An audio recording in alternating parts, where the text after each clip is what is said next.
कृष्ण कुमार शर्मा आपसे सृजनात्मक नृत्य पर कुछ चर्चा कर रहा हूँ।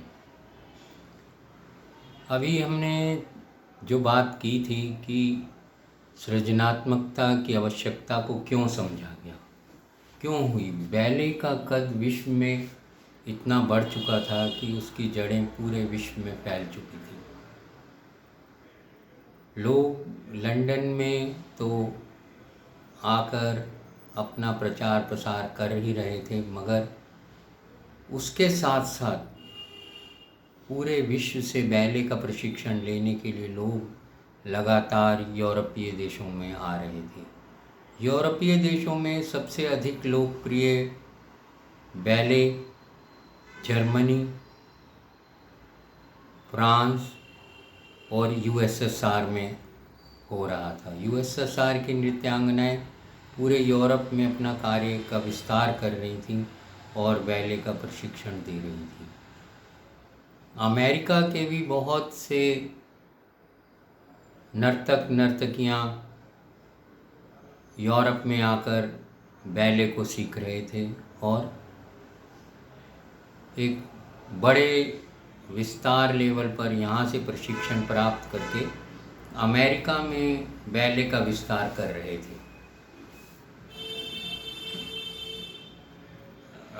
दुनिया की ताकत कहे जाने वाले पूरे अमेरिका में भी बैले का ही बोलबाला था।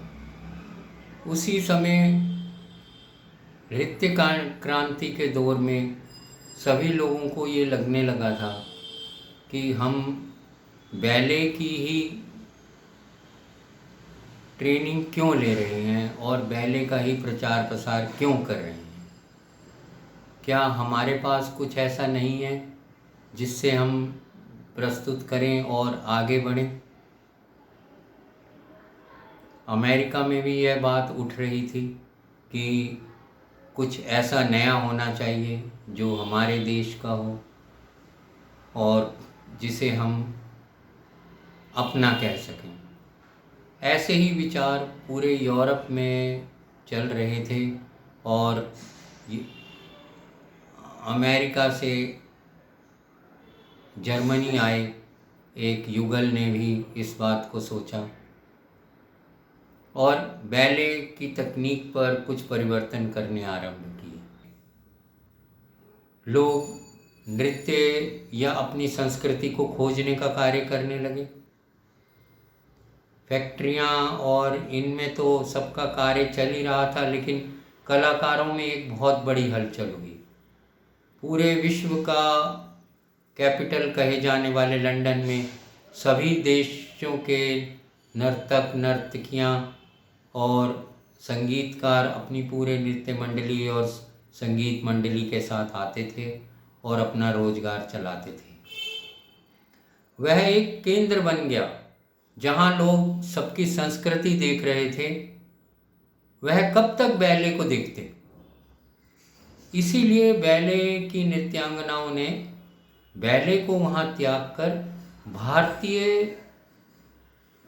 धर्म की कथा वस्तुओं को आधार बनाया। भगवान ने श्री कृष्ण की लीलाओं को आधार बनाया। राधा कृष्ण नृत्य होने लगे। भगवान शिव पर आधारित नृत्य, वो सब रशियन नृत्यांगनाएं कर रही थी और यूरोप के भी बहुत से नर्तक जो हैं इन विषयों को लेकर ही कार्य कर रहे थे, क्योंकि लोगों में बैले के वही मूवमेंट देख कर, बैले की वही संरचनाएं देखकर एक नयापन ढूंढने की जरूरत महसूस हो रही थी। लोग चाहते थे कि अब वो कुछ नया देखें।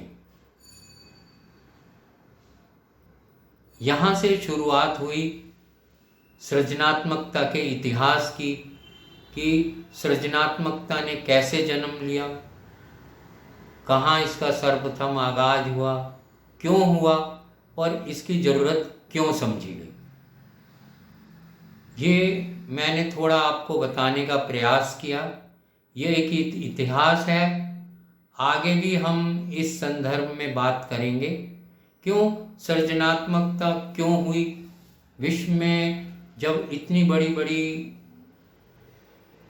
नृत्य की नृत्य कलाएं थीं जिनमें बैले था, पश्चिम के भी लोक नृत्य थे, लेकिन लोग उनको बार बार देखना पसंद नहीं कर रहे थे।